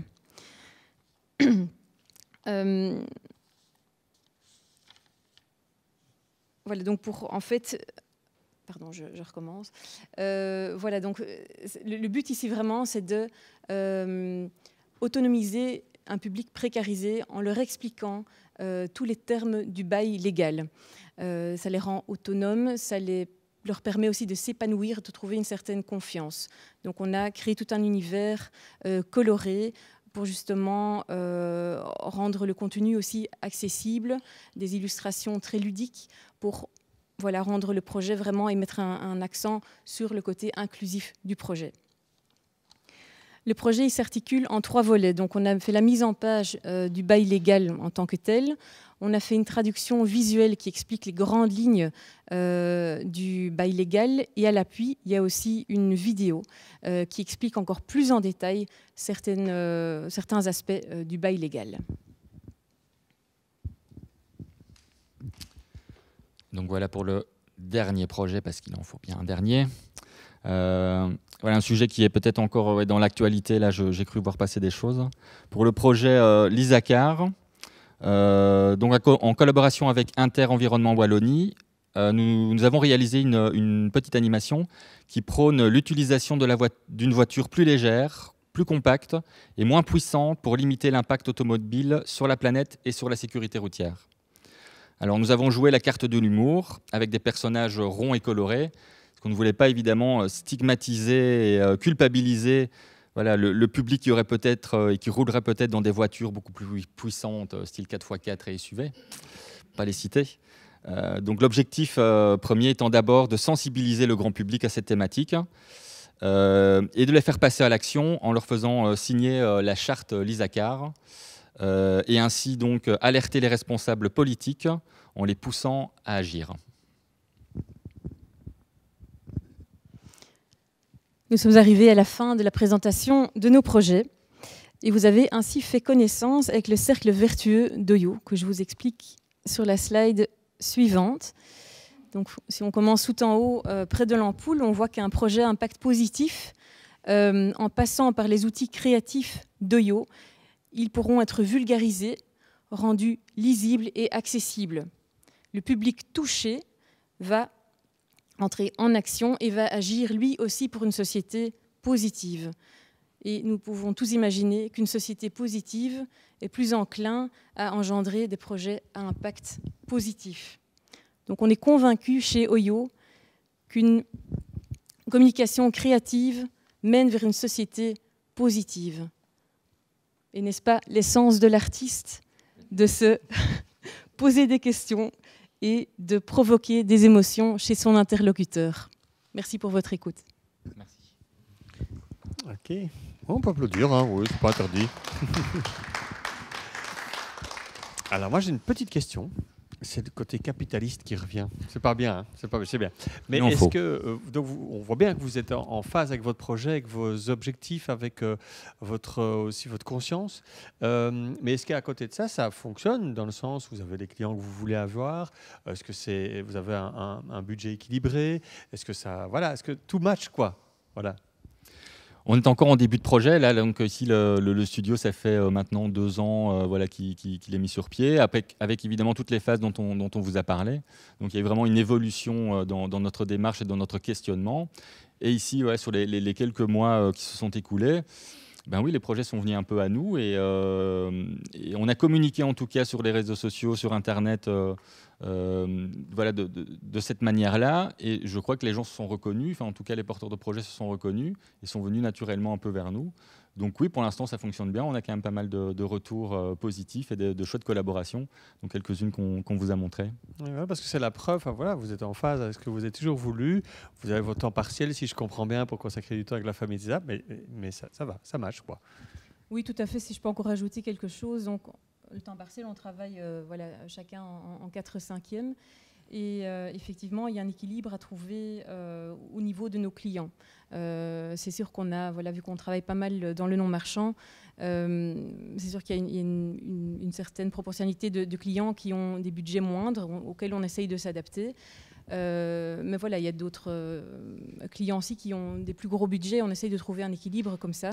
Mais comme dit Flavien, on est en plein développement. Donc c'est dit toute entreprise, hein, il faut tout à fait, 3, 4, on 5 avance ans avant de devenir rentable, oui, etc. C'est logique. Hein, mais... On avance pas à pas et on essaye de trouver cet équilibre qui n'est pas toujours facile, mais je trouve qu'on y arrive de mieux en mieux en tous les cas et c'est très prometteur pour les mois et les années à venir. Ok, très bien. Très bien. Je propose que nos 2 autres invités nous rejoignent autour de la mini-table de salon recyclée que l'on a ici, pour passer maintenant aux questions-réponses du public. Alors d'habitude, pour les conférences Innovez-vous, on est en ligne, en direct sur Internet, mais là, ici, c'est pour différentes raisons. On n'a pas pu le faire, donc il n'y a pas de questions via les internautes. On va donc passer uniquement aux questions ici des personnes qui sont dans la salle avec nous. Alors, je propose de formuler vos questions. N'hésitez pas. Moi, je vais les reformuler pour qu'on les entende bien en fait, à l'image, à la caméra, pour la vidéo qui va après être diffusée sur le net, et dire peut-être à qui vous adressez. Et voilà, ils sont tout oui pour écouter vos questions. Alors, qui se lance pour une première question ? Donc, je formule pour l'image, pour la caméra. Quand vous illustrez, quand est-ce que ça vient que vous dites oui, là, j'ai bien œuvré en fait, pour la transition et que ça matche et que ça correspond. Voilà, je laisse. Vous êtes plusieurs à savoir répondre à cette question-là, évidemment. Oui, allez-y. Pour moi, c'était évident. C'est venu avec la création du studio. Avant, j'étais illustrateur, donc je travaillais donc freelance, comme je vous le disais tout à l'heure. On travaille chez soi. Je travaillais pour des projets divers. Pour de la publicité, des affiches, des événements, ce genre de choses. Mais avec le studio et toutes les démarches qu'on a mis en place, mon illustration, elle a pris un sens quelque part. Il n'y avait plus ce but où on doit faire de la publicité, entre guillemets, du commercial, ce genre de choses. Avec le projet du studio, j'avais l'impression que mon dessin et mes illustrations, en tout cas, servaient à quelque chose. J'étais un vecteur et je pouvais aider à faire connaître et en tout cas visibiliser un projet, quel qu'il soit. Et ça pouvait aider en tout cas à mettre en valeur et à mettre en lumière quelqu'un d'autre, mais via mes illustrations, ou que ce soit le graphisme ici avec Sophie, ou l'animation, Oui, et puis quelque part, les sociétés qui font appel à vos services, elles savent aussi ça, elles ont envie d'avoir ce type d'illustration, parce que ça traduit bien leurs propos et leur envie, quoi. C'est ça. Oui, c'est ce qu'on disait un peu tout à l'heure. Parfois, il y a des projets, ça foisonne de projets qui sont tous... les uns, tous aussi intéressants les uns que les autres, et parfois ils sont juste mal communiqués. Et c'est dommage de passer à côté de ça. Et notre travail à nous, en gros, c'est de pouvoir vulgariser ça et de diffuser ça de manière, encore une fois, artistique, créative, on appelons ça comme ça, et de les mettre vraiment en lumière pour que le maximum de gens soient touchés par ces divers projets. Donc c'est vraiment essayer de les mettre en lumière un maximum. Donc on se met un petit peu en retrait, mais grâce à nos différentes compétences, encore une fois, que ce soit moi en faisant de l'illustration, mais Sophie en faisant du graphisme, ben on essaie de porter le projet via nos compétences. Sophie ? Je ne sais pas si j'ai encore beaucoup de choses à rajouter, mais peut-être que j'ai eu le déclic en devenant maman. Voilà, j'ai 2 enfants et à ce moment-là, je me suis vraiment posé la question, mais voilà, on va élever des enfants dans quel monde, comment est-ce qu'ils vont grandir, dans quoi est-ce qu'ils vont grandir. Et voilà, ce sont des valeurs personnelles qui se sont installées petit à petit. J'ai vraiment voulu aussi voilà, transférer dans mon travail. C'est vraiment important qu'il y ait une cohérence. Et c'est une manière aussi de dire, voilà, comment est-ce que je peux contrer à cette anxiété qui est un peu omniprésente, en tous les cas chez certaines personnes. Et ben c'est peut-être en prenant action, en faisant quelque chose. Et je le fais via mon travail. D'accord. Et vous êtes, le soir, quand vous rentrez chez vous après une journée de travail, vous êtes vraiment en phase avec vous-même. Vous dites, j'ai bien fait, quoi. Je suis contente, ça marche. Tout à fait. Ouais. Je trouve beaucoup de sens dans mon travail et c'est vraiment quelque chose d'important pour moi. Oui. D'accord. Gaëlle, peut-être une réponse à cette question ? Oui, je comprends le sens de la question, tout à fait. Maintenant, par rapport à mon travail d'illustration, c'est quelque chose de pour l'instant très personnel. Alors, je le montre sur les réseaux sociaux, etc. Mais je pense, déjà en parlant avec une amie, on se disait ça, que finalement, la transition sociétale, ça passe aussi d'abord par la transition dans nos têtes. Et je pense qu'en tout cas, par rapport à moi et mon rapport à l'illustration, comme je pense, je l'ai dit dans ma présentation, le fait de mettre ça sur papier, en dessin, ça m'aide à prendre du recul par rapport à certaines situations et à y réfléchir. Et puis il y a aussi l'aspect, voilà, moi je ne sais pas si autour de moi mes illustrations suscitent des questions, ou voilà, je pense qu'elles répondent à certains ressentis, en tout cas, et émotions que les femmes autour de moi traversent. C'est des retours que j'ai parfois et qui me font du bien d'entendre ça. Mais par contre, je sais que moi, j'ai eu beaucoup de prise de conscience grâce à des illustratrices que je suis sur les réseaux ou que je lis, ou voilà. Donc moi, à ma petite échelle, voilà, je ne suis pas suivie par des masses de gens, etc. Donc je n'ai pas cette prétention du tout là, mais je pense en tout cas, c'est un médium, l'illustration, qui me semble intéressant pour parler à certaines personnes et prendre du recul par rapport à certains sujets. D'accord, ok. Vous avez vos influences et quelque part vous influencez aussi d'autres personnes. Enfin, voilà. Directement ou indirectement aussi, je veux dire, vous secouez, quoi. Ok. Voilà, une autre question ? Bon, on va demander son avis sur la question. Donc, je reformule. Donc, dans les paradigmes, peut-être, on a vu tantôt le capitalisme, le post-colonialisme, etc., etc. Et Madame relève qu'il y a aussi l'individualisme qui peut être très néfaste et dangereux. D'ailleurs, dans les exemples ici, voilà, on a mutualisé plusieurs moyens, on s'est regroupé au sein du comptage de sources créatives. Donc, on voit bien que quand on va dans l'autre sens de l'individualisme, ça marche. Est-ce que vous êtes d'accord avec la réflexion de Madame de dire que l'individualisme peut aussi être dangereux ? Oui, dangereux. Absolument. Je partage tout à fait ça. Après, je pense qu'effectivement, c'est complètement lié avec des valeurs liées au capitalisme. Effectivement, je pense que c'est un sous-jacent.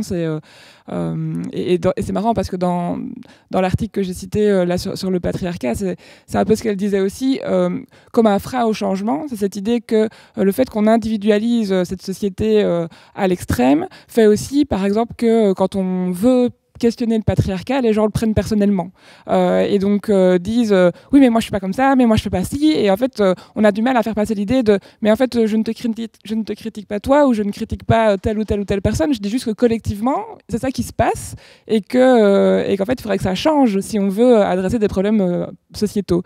Et donc je pense que c'est à la fois, c'est vraiment un frein effectivement au changement, cet aspect individualisant, et je pense que c'est remédier à ça effectivement par le collectif, c'est aussi un levier hyper puissant de changement. Et un autre exemple qui me vient en tête, et je trouve qu'il illustre bien ce que vous dites, c'est un podcast que j'avais écouté, j'ai plus le nom, mais c'était en fait une personne qui avait travaillé pendant des années dans un centre d'appel pour des personnes qui étaient suicidaires.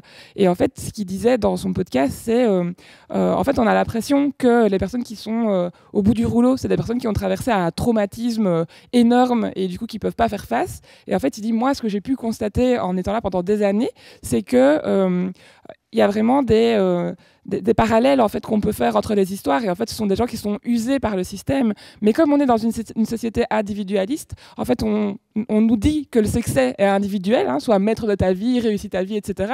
Et du coup l'échec, la fatigue, le fait de ne pas réussir, c'est aussi individuel, alors qu'en fait il y a des causes sociétales au mal-être qu'on peut parfois ressentir, et finalement cette individualisation ne nous permet pas de voir en fait que les causes sont sociétales, elles divisent les gens, alors qu'il disait, si on pouvait donner une voix en fait à ces personnes, on se rendrait compte des dysfonctionnements de notre société, et ce serait un très bon terreau en fait pour construire autre chose. Mais comme on individualise, en fait, on invisibilise aussi ces dysfonctionnements. Donc je rejoins tout à fait ce que vous avez dit.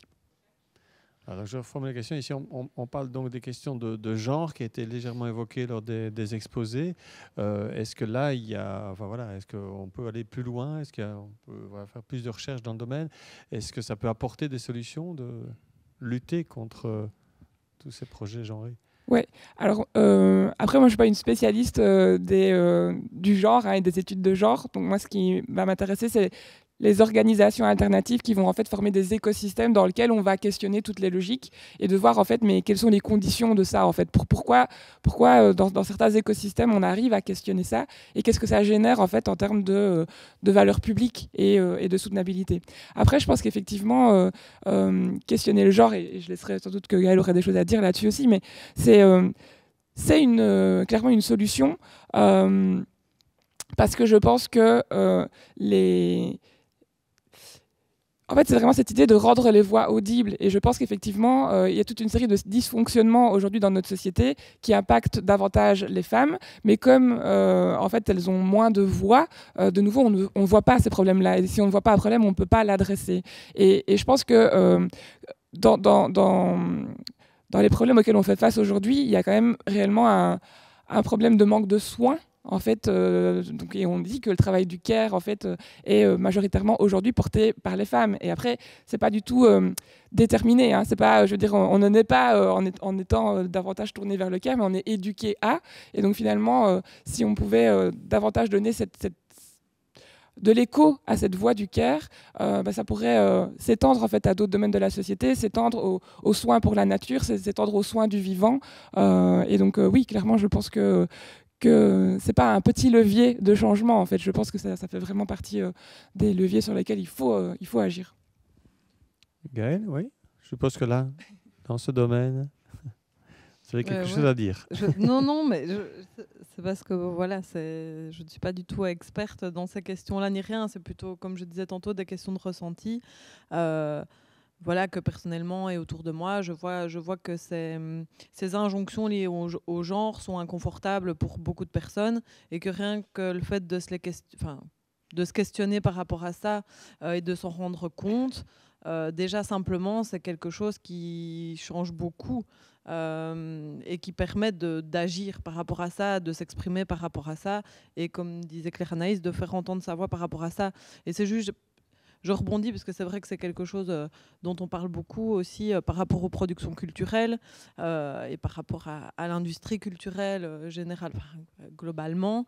J'ai pas envie d'utiliser des termes que je ne maîtrise pas, mais voilà que voilà, c'est souvent plus compliqué, et c'est valable dans l'évolution de carrière aussi. C'est souvent plus compliqué pour une femme de développer sa carrière parce qu'il y a plein de sous-entendus quand on est une femme, qu'il faut s'occuper des enfants, que c'est encore tout à fait d'actualité, je pense, même s'il y a des évolutions.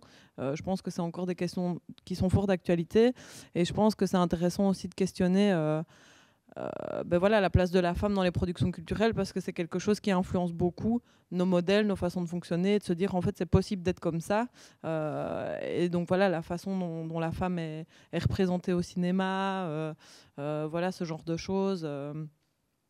je pense que ça impacte beaucoup plus qu'on ne le pense. Enfin, il y a sûrement des gens qui en sont très conscients, mais voilà, moi, ça m'a pris du temps de me dire, ah bah oui, en fait, j'ai eu tel et tel et tel modèle dans mon enfance, en regardant telle ou telle chose, en lisant tel ou tel BD, en lisant tel ou tel livre.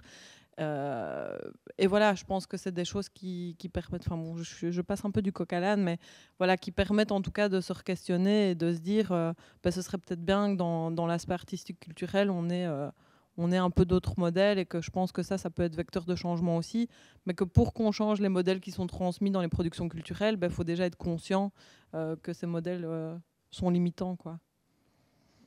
J'aurais juste envie de rajouter par rapport à ça, c'est t'entendre qui m'a fait penser à ça, c'est en fait je crois que là où se déconstruire par rapport au genre peut aussi avoir un impact, c'est que en fait tout ce qu'on a pu voir, donc que ce soit le capitalisme, le patriarcat ou le colonialisme, ce sont des systèmes qui sont ancrés en nous et on ne s'en rend même plus compte. Et en fait le mécanisme de déconstruction c'est le même. Donc une fois qu'on a entamé un travail par rapport au genre, et ce travail-là entre guillemets, moi je le trouve plus facile à faire que d'autres, que de se déconstruire du capitalisme ou du néocolonialisme, parce qu'en fait il est extrêmement... après c'est peut-être mon expérience personnelle, mais je trouve qu'il y a beaucoup d'outils en fait liés au féminisme, liés au patriarcat. Je trouve que c'est vraiment sur le devant de la scène, ça commence à avoir plus de lumière, et donc en fait ça peut être une porte d'entrée qui est intéressante pour se déconstruire vers d'autres systèmes qui sont encore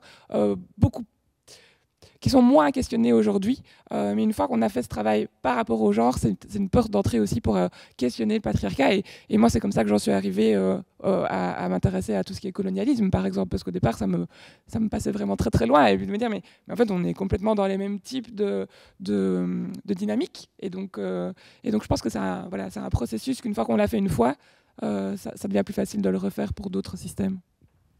D'accord, ok. Je ne pensais pas aborder ce sujet-là ce soir, mais c'est très bien. Ok. Voilà, question suivante pour l'un ou l'une de nos invités. Non. Moi, j'ai peut-être juste... Mais n'hésitez pas. Mais juste une petite question pratique pour les artistes, les artisans qui nous regardent. Parce qu'on voit, on le sent qu'il vaut mieux ne pas rester dans son coin. Quels sont les conseils que vous leur donnez, et est-ce qu'ils peuvent rejoindre par exemple le comptoir des ressources créatives pour, voilà, peut-être pour présenter leur projet, pour aussi se structurer. Quels conseils leur donnez-vous en fait, en tout cas? Des conseils à donner, il y en a beaucoup, et c'est souvent aussi au cas par cas en fonction de où le créateur ou la créatrice en est dans son parcours. Quoi qu'il en soit, c'est possible de contacter le comptoir des ressources créatives. On accueille les gens sur rendez-vous en permanence pour discuter de leur projet, avoir une écoute attentive, etc. Et voir en fonction des besoins du créateur ou de la créatrice qu'est-ce qu'on peut leur proposer ou vers qui on peut rediriger, parce qu'on a aussi toute une galaxie, un écosystème de partenaires, etc., qui font beaucoup de choses mieux que nous. On ne fait pas tout au sein du CRC.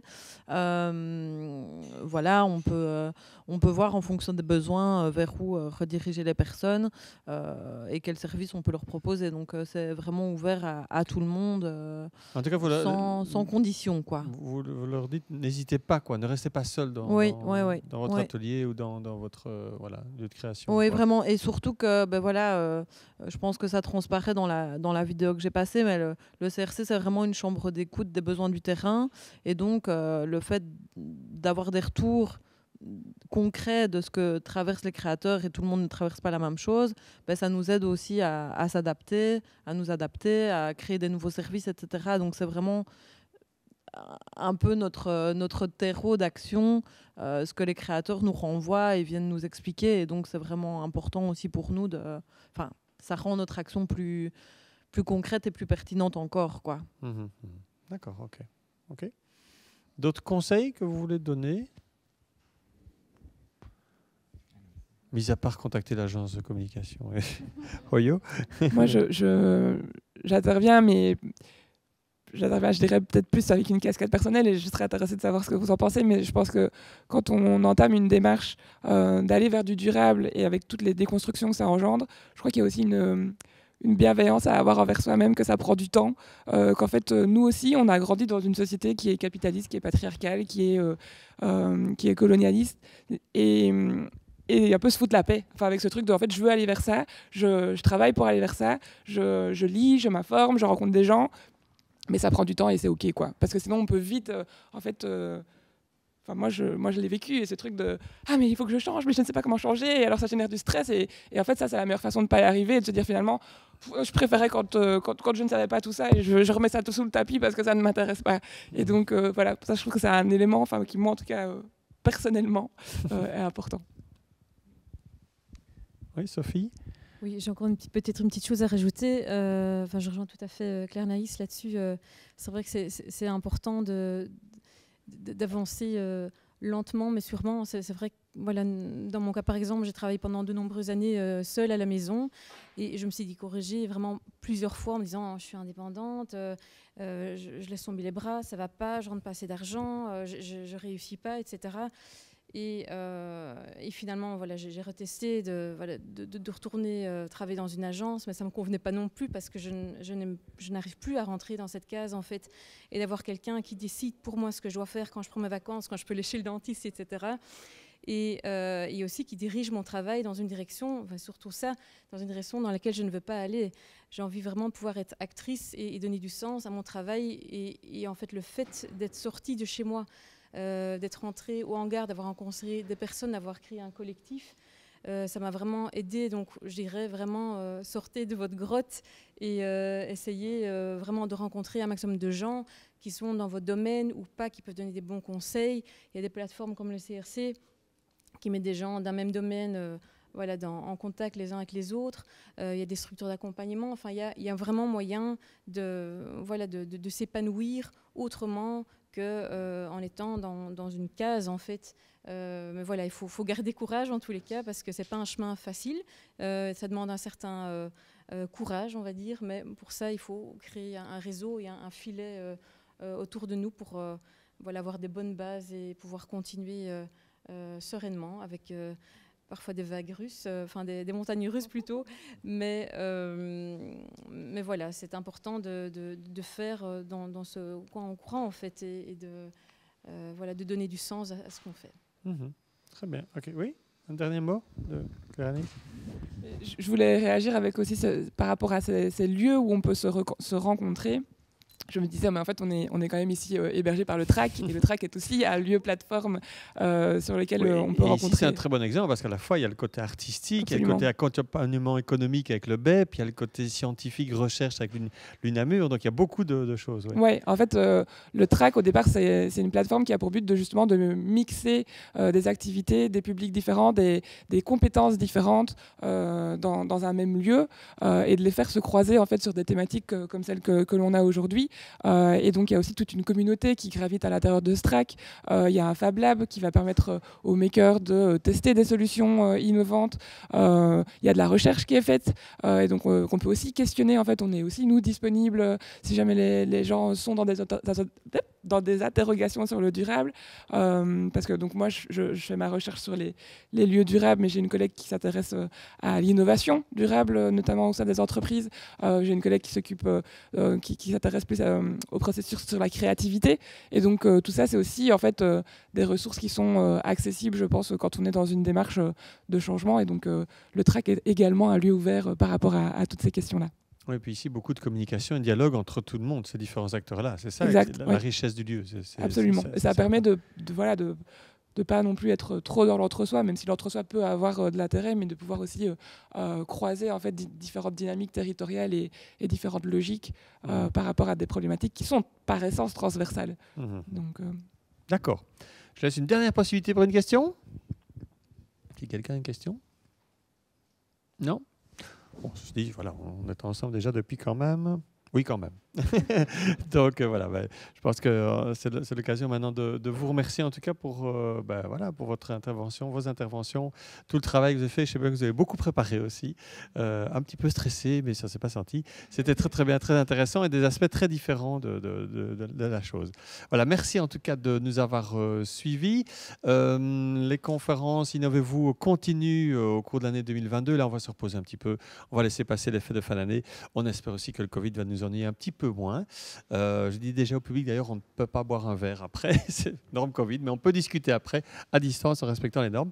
Mais donc, voilà, n'hésitez pas à suivre l'agenda sur le site internet du TRAC, www.trac.be/events ou événements, pour avoir la prochaine conférence Innovez-vous. On devrait se retrouver, à mon avis, aux alentours de février-mars pour parler d'un tout autre thème. On ne sait pas encore exactement, mais en tout cas, ce sera innovant, c'est sûr. Merci en tout cas de nous avoir suivis et à bientôt.